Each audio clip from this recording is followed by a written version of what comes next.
Čaute všetci a vitajte pri AI News z Mamaje Guru. Pri podcaste, kde sa snažíme prísť na to, či nás umelá inteligencia spasí, alebo len vytvorí nové, kreatívnejšie spôsoby, ako si pripáliť hrianku. A keď už sme pri tom... Tento týždeň ma absolútne dorazila prvá AI súťaž krásy. Áno, počujete správne.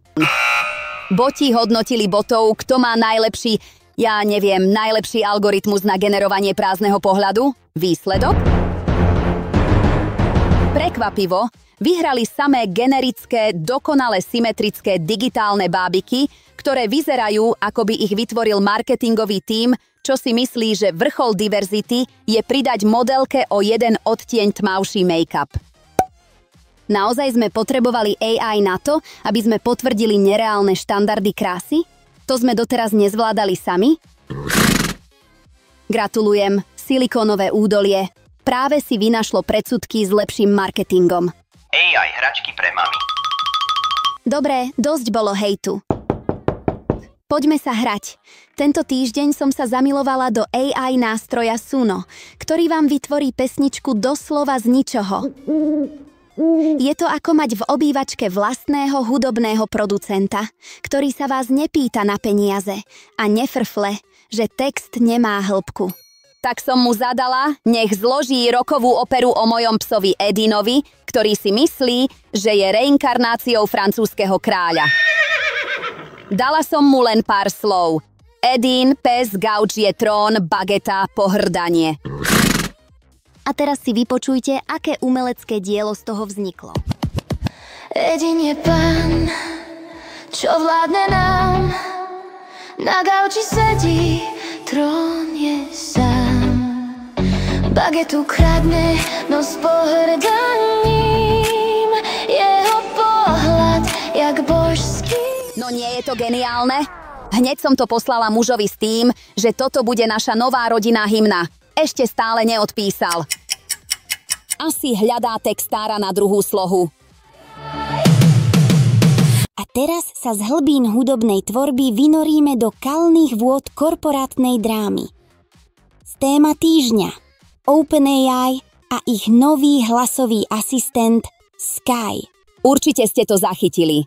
OpenAI s veľkou pompou predstavilo hlas, ktorý znel, povedzme, že až podozrivo povedome. Konkrétne ako herečka Scarlett Johansson vo filme Hair. A tu sa príbeh začína zamotávať s takou gráciou, ako keď sa vám zamotajú slúchadlá vo vrecku. Pretože toto nie sú len nejaké dohady. Scarlett Johansson totiž oficiálne potvrdila, že Sam Altman ju oslovil, aby hlas prepožičala. 2-krát. A ona ho 2-krát odmietla. Keď ten hlas aj tak vydali, jej právnici im poslali list, v ktorom sa, povedzme, nepýtali na počasie a žiadali detailné vysvetlenie, ako presne bol ten hlas vytvorený. Výsledok? OpenAI ten hlas stiahlo rýchlejšie, ako stihnete povedať. Žaloba! A aká bola ich obrana po tomto všetkom? Ich oficiálne vysvetlenie? Hlas Sky nie je imitáciou Scarlett Johansson, ale patrí inej profesionálnej herečke, ktorá používa svoj prirodzený hlas. Tak toto mi odľahlo. Už som sa na chvíľu zľakla, že tu nejaký technologický gigant, nedaj Bože, porušil nejaký ten autorský zákon po tom, čo ho herečka 2-krát poslala kade ľahšie. Ale po tomto jasnom vysvetlení som úplne pokojná. Takže to nebola Scarlett, bola to tá druhá profesionálna herečka s úplne identickým hlasom. Ako sa len volá, už viem, volá sa iná herečka. Wow! A ja som si naivne myslela, že rebríček najabsurdnejších vysvetlení na svete vedie moja 2-ročná Dianka, ktorá mi s vážnou tvárou vysvetlila, že ten džem na stene je kvietok pre mamičku. A tá mláka jogurtu pod ním je zálievka, aby rýchlejšie rástol. A stavím sa o svoj mesačný príjem kalórií, že meno tej inej herečky sa nikdy nedozvieme. Viete, predsa ChatGPT má dosť blízko k GDPR, hlavne akusticky. No a potom ochrana súkromia a také tie eticko-morálne serepetičky. ktorými sa spoločnosti oháňajú, vždy keď im to vyhovuje. A možno si to ani sama herečka neželá zverejniť. Pretože v herectve predsa vôbec nejde o nejakú popularitu alebo o to, aby ľudia poznali vaše meno a hlas. Ide o to, že aj keď zniete s niekým na nerozoznanie rovnako, ste proste iná. Iná herečka. Bodka. Teraz vážne.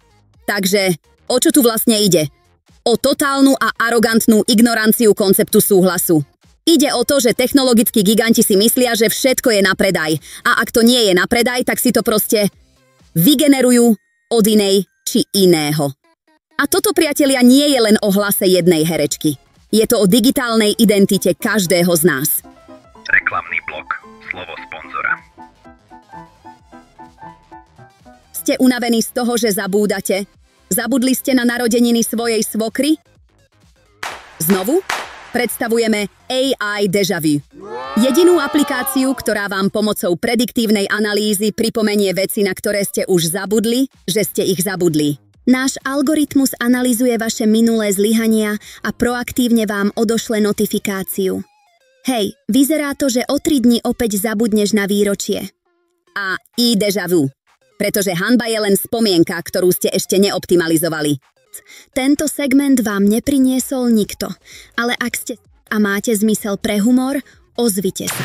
Virtuálne versus Reálne. Dnes si posvietime na magické zaklínadlo, ktoré počúvate všade. Prompt Engineering. Znie to, ako by ste potrebovali titul z jadrovej fyziky, ale v skutočnosti je to niečo, čo my, rodičia, robíme každý jeden deň. Prompt Engineering je v podstate umenie, ako sa správne pýtať umelej inteligencie, aby vám dala to, čo naozaj chcete. Je to rozdiel medzi tým, keď poviete AI, napíš mi niečo o psoch. No schválne, Enter. Pes je viac než len zviera. Je to spoločník, ochrankár, terapeut aj učiteľ. Každý pes má svoj charakter. Niektorí sú hraví, iní pokojní. Stop. Strašná núda. To bolo všeobecné a dalo mi to asi ako 10-sekundový zostrih v teleshoppingu. Takže, teraz mi ty GPT 5.0 bodka. Napíš mi vtipný 50-slovný príbeh o francúzskom buldočkovi z pohľadu arogantného aristokrata. Enter. Volám sa Gaston de la Boulangerie, francúzsky buldoček s nosom jemne skriveným od geniality.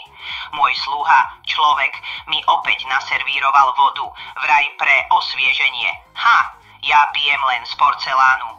Potom som sa posadil na trón, jeho vankúš. A on ďakoval mi. Vánok smiechu ma ovialno.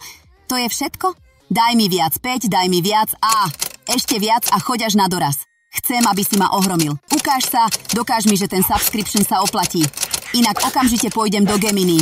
Tak a Enter, ideš. Bonjour, mon subservient créature. I am Gaston de la Boulangerie, and you may address me as your excellency. This morning I have been deeply inconvenienced by tap water. Tap water. As if I am some common animal. No. I drink exclusively from porcelain. Aha. Now, bring me my velvet cushion. The other velvet cushion. Yes, that one. You may thank me for allowing you this honor. To už som asi prehnala. Ale na druhej strane presne to vystihuje nášho Edina, ak by sa niekedy rozhodol prihovoriť sa svojim najbližším ľudskou rečou. No, tak dobre. Nechám si ťa. Môj prompt, môj dog, môj pán. No čo? Uvidíme, koľko nám to spolu vydrží. A teraz choď do budy. Gaston! Pardon, takéto Fopa! myslela som. Ráčte ísť do vašej exklhusí v šató. Tam je vaše miesto, Messie Gaston. Zlatunky, no nie? Milí poslucháči, verím, že ste to slúchali pozorne. Nie tak, že by ste ma mali poslúchať na slovo, to nerobí ani môj pes. Ale že ste si všimli, že to, čo som hovorila, neboli len pre niekoho možno vtipné reči. Verím, že ste pochopili, že to boli prompty. Áno, presne toto sú tie prompty. Sú na nerozoznanie od inštrukcií, ktoré dávate svojim deťom, prípadne menej chápavému manželovi, kolegovi alebo komukoľvek, od koho niečo potrebujete. Sú to príkazy, ktoré zadávate do webového vyhľadávača. Možno ste si to doteraz neuvedomovali, ale vy ich už dávno a celkom prirodzene ovládate. A presne o tomto je celý ten ospevovaný prompt engineering. Toľko k prompt engineeringu. Nie za čo. Robím to rada. A ak náhodou trpíte pocitom viny, že tu dostávate takúto digitálnu terapiu a know-how úplne zadarmo a potrebujete sa mi nejako revanšovať, tak riešenie je úplne jednoduché. Hoďte mi odber, like alebo, a toto je najdôležitejšie, prepošlite tento link ďalej. Pošlite to kamoške, ktorá sa trápi s prezentáciami. Sestre, čo rozbieha vlastný biznis. Vášmu asistentovi, ktorý je zúfalý z vašich mailov. Alebo tým chalanom z ITčka, ktorí si myslia, že už všetko vedia, no aj tak nič nestíhajú. Fakt.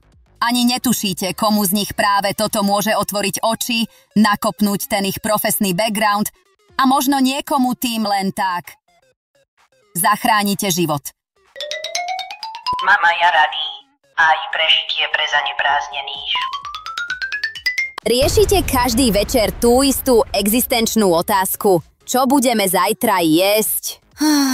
Mám pre vás záchranu. Volá sa to napríklad aplikácia MeLime, ale je ich viac. Funguje to jednoducho. Zadáte, aké máte stravovacie preferencie, vegán, bez lepku, nenávidím brokolicu, koľko ľudí bude jesť a aplikácia vám vygeneruje týždenný jedálniček aj s nákupným zoznamom. Koniec bezcielneho blúdenia po supermarkete. Niektoré majú free verziu, ktorá je úplne postačujúca. Platené verzie, zvyčajne okolo pár eur mesačne, vám umožnia pridať vlastné recepty alebo nastaviť detailnejšie nutričné ciele. Oplatí sa to? Ak vám to ušetrí čo i len jednu hádku o večeri týždenne, Tak áno. Absolútne áno. tak a sme na konci. Dnes sme si potvrdili, že AI vie byť rovnako povrchná ako ľudia. Zložili sme si rokovú operu o psovi a naučili sme sa, ako správne promptovať svoje deti. Díky moc, že ste počúvali. Ak sa vám páčilo, hoďte odber, like, komentár, alebo čo ja viem. Nájdite lepší spôsob, ako mi dáte vedieť, že to, čo robím, má zmysel. Lebo ak to má zmysel robiť ďalej, tak priestoru na zlepšenie je enormne dosť. A myšlienka na záver? Kauza Sky nám ukázala jednu dôležitú vec. V digitálnom svete sa prepáč hovorí oveľa ľahšie, ako sa pýta smiem? Je rýchlejšie požiadať o odpustenie, než čakať na povolenie. Pamätajte na to. Keď budete na budúce klikať na súhlasím s podmienkami a rozmýšľajte nad tým, kto trénuje koho. Quoi? Čau. You dare serve me in the chateau? Delicats from Kibble? Kibble? I am not some street dog. Non, non, non. Je refuse. Absolument inacceptable.